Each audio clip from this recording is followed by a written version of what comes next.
Assalamualaikum. Kembali lagi sama aku Ayu Andraeni. Dan gak lupa salam cinta untuk kalian semua. Hari ini aku mau bincang-bincang tentang adab-adab dalam akad nikah. Tapi sebelum aku lanjut bincang-bincangnya, jangan lupa untuk like, comment, dan subscribe. Dan bunyi juga tombol loncengnya supaya kalian gak ketinggalan tentang video-video terupdate dari aku. Bunyiin sekarang ya.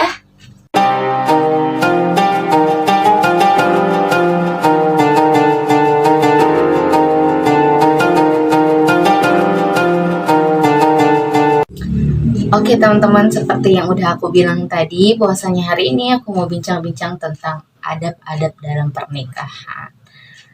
Nah, jadi teman-teman, pernikahan itu kan merupakan prosesi syar'i gitu kan, merupakan ikatan syar'i yang dimana prosesinya itu sakral, prosesinya itu khidmat. Jadi kalau misalnya aku datang nih, kalau misalnya aku datang ke acara-acara pernikahan, terus momennya pas banget lagi akad nikah, lagi ijab kabul nih, itu tuh suasananya tuh bener-bener hikmat banget teman-teman.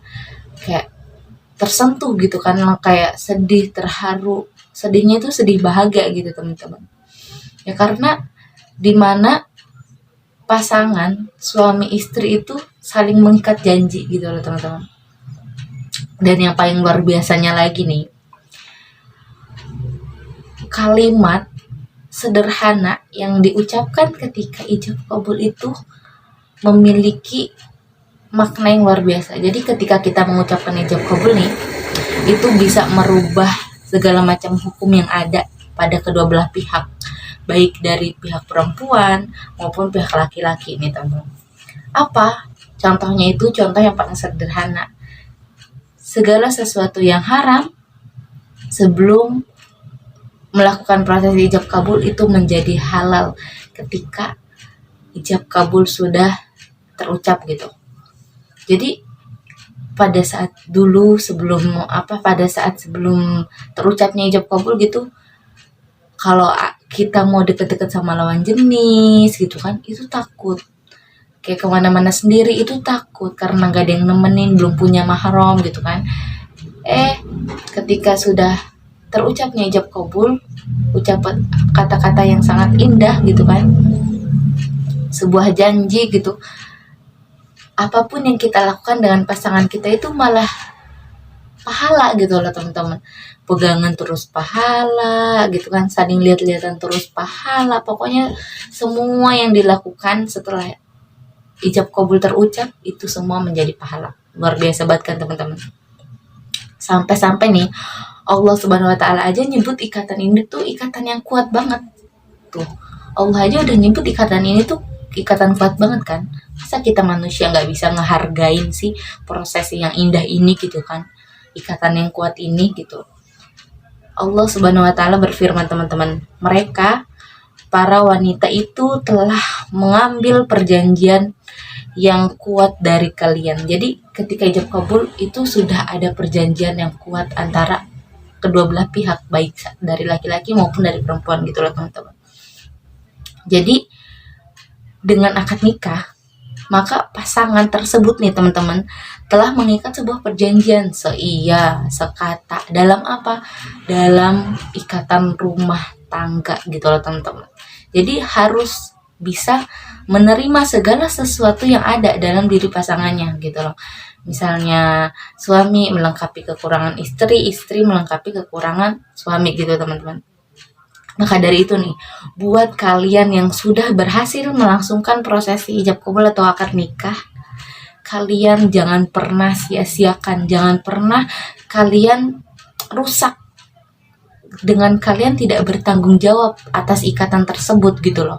Dan ketika kalian sudah melakukan ijab kabul, kalian buang jauh-jauh kata cerai, kalian buang jauh-jauh kata talak dan sebagainya gitu loh teman-teman. Hargai ikatan yang kuat itu teman-teman.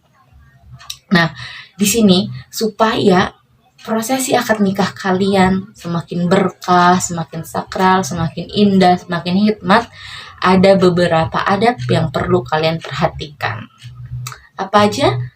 Yang pertama, hindari semua hal yang menyebabkan ketidakabsahan dalam akad nikah. Misalnya kedua mempelai itu harus sama-sama ridho, harus sama-sama yakin tanpa ada unsur paksaan gitu loh teman-teman. Jadi kalau misalnya kita sudah melangsungkan akad nikah, itu kedua-duanya itu harus ridho gitu, harus sama-sama setuju, sama-sama yakin tanpa adanya unsur keterpaksaan, tanpa dipaksa sama orang. Memang itu keputusan mereka gitu, keputusan mereka untuk melangsungkan perjanjian, melangsungkan ijab kabul dalam untuk terjun ke dalam rumah tangga gitu loh teman-teman. Nah terus Nabi Shallallahu Alaihi Wasallam pun mengatakan ketika kita mau melangsungkan ijab kabul, yang wajib dipenuhi adalah adanya wali untuk pihak wanita dan 2 saksi yang amanah. Jadi itu wajib. Kalau itu nggak ada, itu nggak sah ya teman-teman. Nabi Shallallahu Alaihi Wasallam bersabda, tidak sah nikah kecuali dengan wali pihak wanita dan 2 orang saksi yang adil atau amanah. Jadi tuh kalau misalnya dari pihak wanitanya nggak ada wali dan nggak ada saksi, itu pernikahannya jadi nggak sah ya teman-teman. Jadi hati-hati, harus ada walinya untuk pihak wanita. Yang kedua, dianjurkan adanya khutbatul hajjah gitu loh teman-teman. Jadi sebelum akad nikah berlangsung, itu dianjurkan untuk membaca khutbatul hajjah terlebih dahulu gitu teman-teman. Nanti teksnya, bacaannya nanti aku tulis biar kalian tahu bacaannya, supaya yang mau melangsungkan prosesi akad nikah jadi lebih tahu, jadi makin semangat kan. Kalau misalnya kalian tambah ilmunya, tambah pengetahuannya, kalian jadi makin semangat untuk melakukan proses tersebut gitu loh. Jadi dalil anjuran ini tuh dari Abdullah bin Mas'ud radhiyallahu an, beliau mengatakan Nabi Shallallahu Alaihi Wasallam mengajari kami khutbatul hajjah sebagaimana nanti lafaznya aku tulis di sini.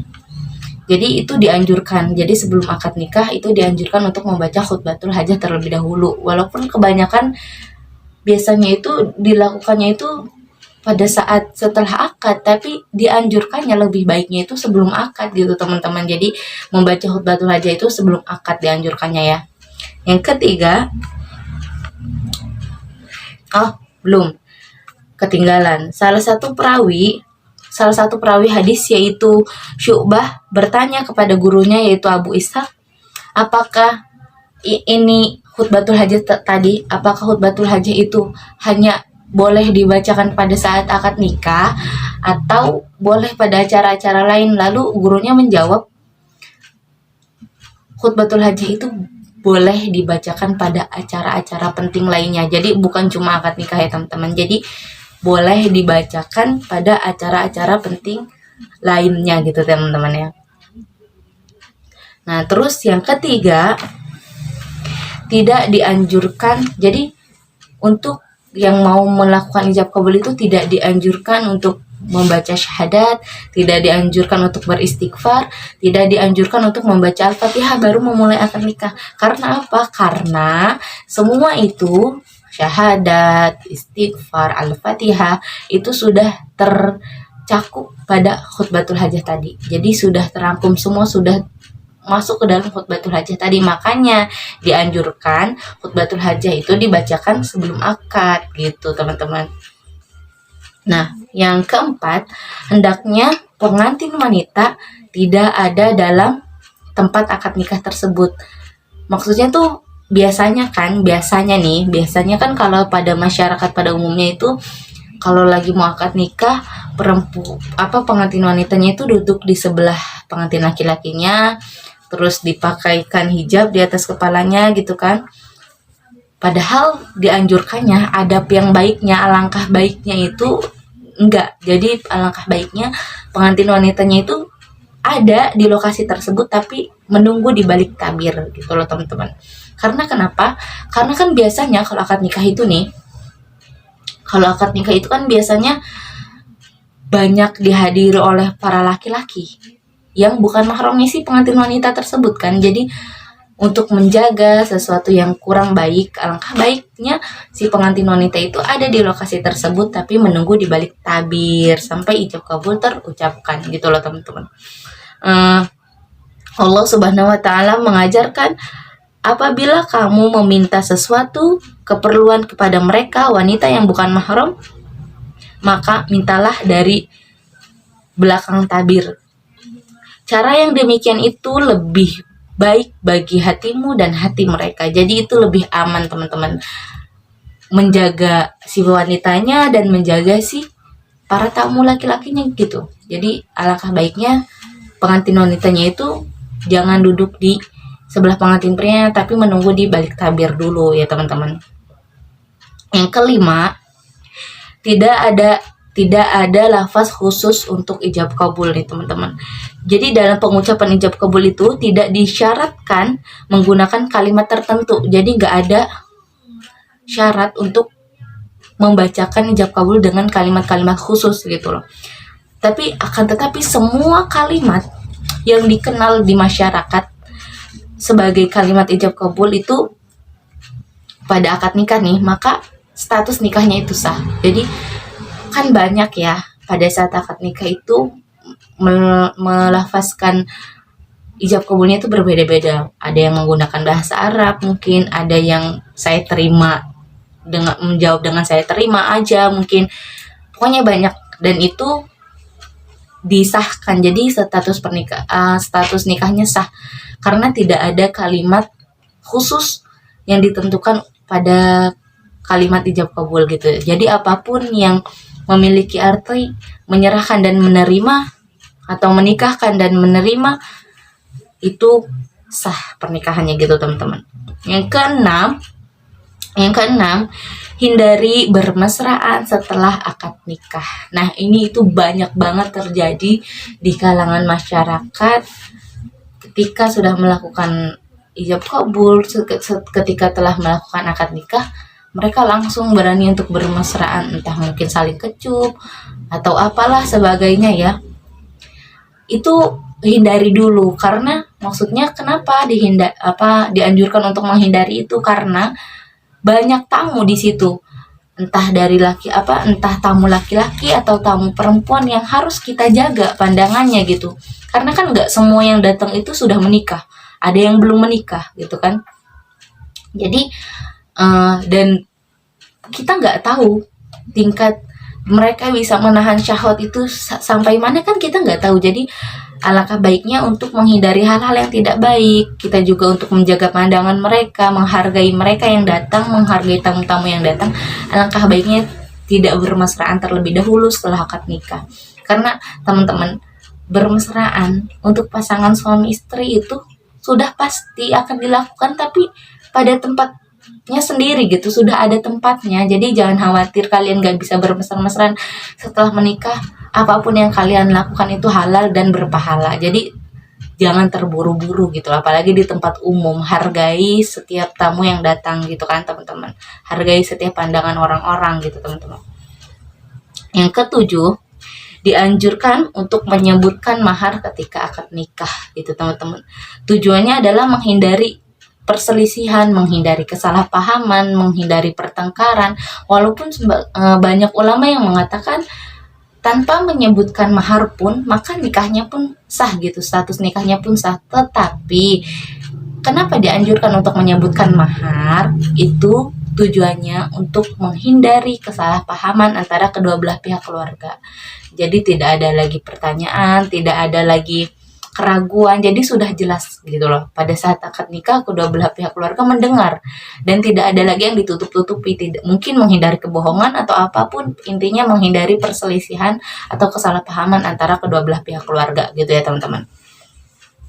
Yang kedelapan, dianjurkan mengikuti prosedur administrasi akad nikah gitu loh. Jadi sebagaimana yang ditetapkan KUA, jadi teman-teman harus mengikuti gitu prosedur-prosedurnya gitu kan.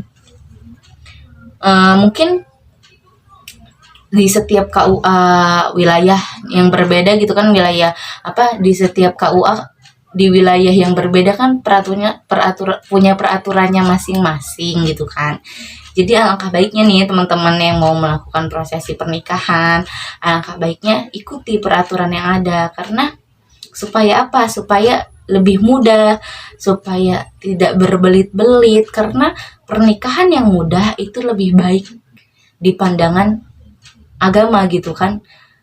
Jadi alangkah baiknya ikuti semuanya, karena kenapa? Supaya tidak ada perselisihan antara prosedur negara gitu, karena Islam pun mengajarkan kita sebagai umat muslim harus mematuhi peraturan pada negara kita yang baik-baik misalnya, dan harus pernikahan lebih baik itu yang dimudahkan gitu kan. Jadi Nabi Shallallahu Alaihi Wasallam pun bersabda, nikah yang terbaik adalah yang paling mudah. Jadi ingat teman-teman, kalau mau nikah mudahin aja, jangan dibikin ribet, jangan dibikin sulit, nyusahin diri sendiri, ngeribetin diri sendiri. Mudahin aja, apapunnya itu, entah seserahannya, entah administrasinya. Di sini itu tercakup dalam mahar ya, dalam tata cara akad nikahnya, apa aja, pokoknya dalam pernikahan ini tercakup untuk memudahkan, jadi nggak mempersulit, karena pernikahan yang baik adalah yang lebih mudah gitu ya teman-teman. Ingat. Yang ke-9, membaca doa setelah akad nikah. Jadi untuk suami-suami atau laki-laki yang ingin melangsungkan prosesi pernikahan atau akad nikah, jadi setelah akad nikah itu dianjurkan untuk membaca doa untuk istrinya gitu. Jadi hafalin dulu, yang belum hafal coba deh hafalin dulu, yang belum tahu cari tahu dulu, kan supaya lebih berkah gitu ya. Kalau semua kita awali dengan doa dan kita akhiri dengan doa, semua jadi berkah.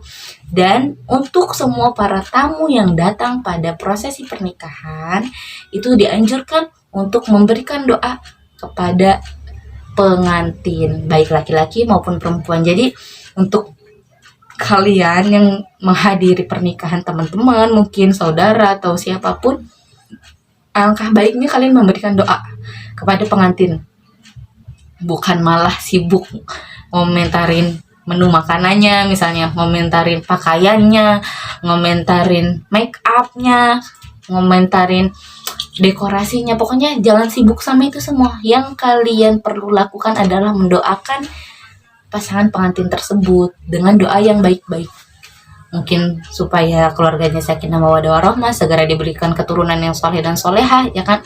Karena teman-teman ingat, semua doa yang kita ucapkan, doa terbaik yang kita ucapkan dari mulut kita, itu akan kembali pada diri kita gitu. Tetapi hati-hati untuk seseorang yang selalu mendoakan buruk kepada orang lain, hati-hati.